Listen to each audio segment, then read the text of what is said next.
నమస్తే, welcome to burning topic. Israel పైన Islamic దేశాలు ప్రతీకారాలు తీర్చుకోబోతున్నాయా? ఇప్పటి వరకు ఎడమోహం పెడమోహం ఉన్నటువంటి అరబ్ ముస్లిం కంట్రీస్ అన్ని ఏకం కాబోతున్నాయా? ప్రెజెంట్ కొన్ని పరిణామాలు అవుననే సమాధానం ఇస్తున్నాయి. ఖతార్లో 57 ముస్లిం దేశాలు సమావేశమయ్యాయి. అరబ్తో పాటుగా ఇస్లామిక్ సబ్మిట్ పేరిట ఈ మీటింగ్ జరిగింది. అయితే ఖతార్ పైన ఇజ్రాయెల్ దాడులతో సీన్ మారిపోయింది. ఉమ్మడి సైన్యాన్ని ఏర్పాటు చేయాలనేటువంటి ఆలోచనలో ఇస్లామిక్ దేశాలు ఉన్నట్లుగా తెలుస్తోంది.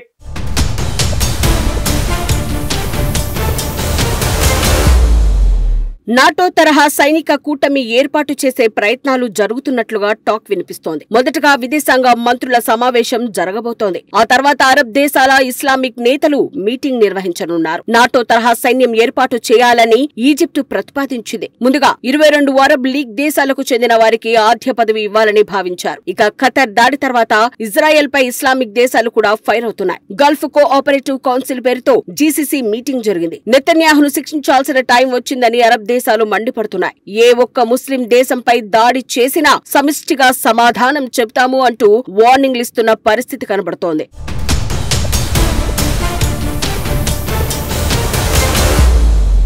నిజంగా ఇప్పటికీ ఈ అరబ్ ముస్లిం దేశాలు ఏకతాటిపైకి వస్తాయా? ఇవన్నీ సాధ్యమయ్యేనా అంటే ప్రెజెంట్ కొన్ని పరిణామాలు సానుకూలంగా కనిపిస్తే మరికొన్ని పరిణామాలు అవి సాధ్యమయ్యే పని కాదని రుజువు చేస్తున్నాయి. మొత్తం మీద ఇందులో భాగంగానే 57 ముస్లిం సభ్య దేశాలు అన్ని కూడా ఖతర్ రాజధాని దోహాలో సమావేశమయ్యాయి.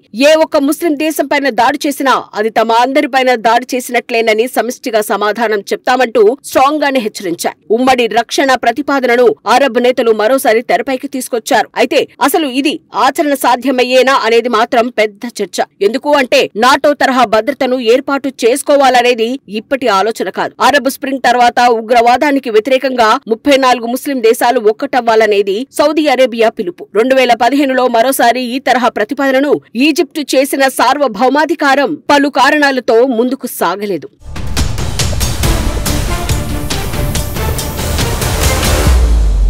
ఇప్పుడు ఇజ్రాయెల్ దాడులు ఈ దేశాలను ఒక్కతాటిపైకి తీసుకొస్తున్నాయి. రవ్ వేదికగా అరబ్ నాటో కార్యాలయం ఏర్పాటు చేద్దామని ఈజిప్టు ప్రతిపాదిస్తోంది. అయితే ఈ అరబ్ నాటోకు తాము 20,000 మంది సైన్యాన్ని అందిస్తామని ఈజిప్టు 4 స్టార్ జనరల్ ప్రారంభ కమాండర్లుగా నియమిస్తామని చెప్తోంది. ఎప్పటికప్పుడు నాయకత్వాన్ని మారుస్తుండాలని, త్రివిధ దళాలతో పాటు కమాండర్ యూనిట్లు అలాగే సైన్యానికి సమగ్ర శిక్షణ కూడా ఏర్పాటు చేయాలని అంటోంది. సో ఇక దీనిని పాకిస్తాన్, తుర్కీ, ఇరాన్ సమర్థిస్తున్నాయి. డిప్యూటీ కమాండ్ పాత్రలో సౌదీ అరేబియాను, నిధులు అధునాతన సామర్థ్యాల కోసం యుఏఈ, బహ్రెయిన్లను బాధ్యులను చేయాలని కూడా ఈజిప్టు అనుకుంటోంది.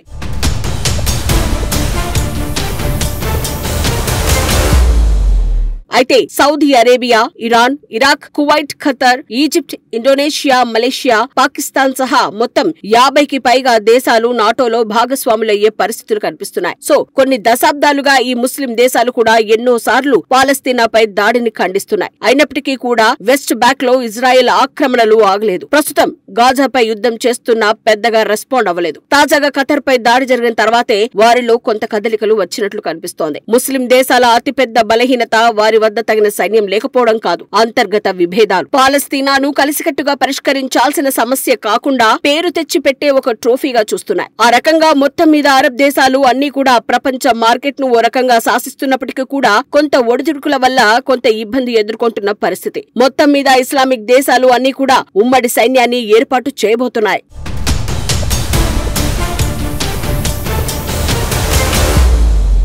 ప్రస్తుతానికి దోహాలో అరబ్ ఇస్లామిక్ దేశాల అత్యవసర శిఖరాగ్ర సమావేశం జరిగింది. ఈ మొత్తం వ్యవహారం ప్రస్తుతం ఇప్పుడు ఆసక్తికరంగా మారుతోంది. మొత్తం మీద ఈ వ్యవహారం ఎటు మలుపు తిరుగుతుందో అనేది చర్చనీయాంశంగా మారింది. ఖతర్ లో జరిగినట్లుగానే ఇజ్రాయెల్ విచక్షణ రహితంగా దాడులు పెంచవచ్చు. మొత్తం మీద ఇక్కడ వాస్తవానికి ఒకటి ఆలోచించదగ్గ విషయం ఏంటంటే ఇజ్రాయెల్ దోహాపై దాడి చేసినప్పుడు ఇక్కడ హమాస్ అగ్ర నాయకత్వంలో ఉందని చెప్పేసి ఇజ్రాయెల్ భావించి దోహాలోని ఆ ప్రాంతంలో దాడి చేసింది. సో ఆ దాడులు అమెరికాకు తెలియకుండానే ఇజ్రాయెల్ దాడి చేసింది అనేది ఇప్పుడు అరబ్ కంట్రీస్ ఆరోపిస్తున్న విషయం. ఎందుకంటే ఇక్కడ ఖతర్ కు అమెరికా మంచి మిత్రులు. అంతేకాదు మొన్న మధ్య ఖతర్ పర్యటనకు వచ్చినప్పుడు ఏకంగా అమెరికా అధ్యక్షుడు డొనాల్డ్ ట్రంప్ కు ఖతర్ ఒక విలాసమైన జెట్ ఫైటర్ ను కూడా ఆయనకు గిఫ్ట్ గా ఇచ్చారు. ఇంతటి విలువైన బహుమతిని ఇచ్చిన ఖతర్ కు అమెరికా ఏమిచ్చింది? ద్వంద్వ వైఖరితో వ్యవహరిస్తోంది. ఎందుకంటే అమెరికాకు తెలియకుండానే ఇజ్రాయెల్ దాడి చేసిందా? గతంలో ఇజ్రాయెల్ అమెరికా కలిసే ఉమ్మడిగా దాడి చేశాయి. ఉమ్మడిగా ఆ ప్రాంతాలను మోహరించి అక్కడ ఇరాన్ పై దాడి చేశాయి. సో ఆ రకంగా ఇప్పుడు ఈ దాడి అమెరికాకు తెలియకుండానే జరిగిందా అని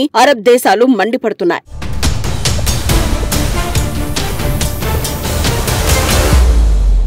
ఇప్పుడు ఇజ్రాయెల్ ఏదైతే దాడి చేసిందో అది రాబోయే రోజుల్లో మిగతా దేశాలపై కూడా దాడి చేసే ఛాన్స్ లేకపోలేదు. ఇక ఇలాగే ఊరుకుంటూ పోతే ఎలా అంటూ ఇస్లామిక్ అందుకే ముందుగా సైన్యం ప్రతిపాదనను తీసుకురావాలని ఆలోచనలో ఉంది. రానున్న రోజుల్లో ఏం జరుగుతుందో తెలియాలి అంటే వేచి చూడాల్సిందే.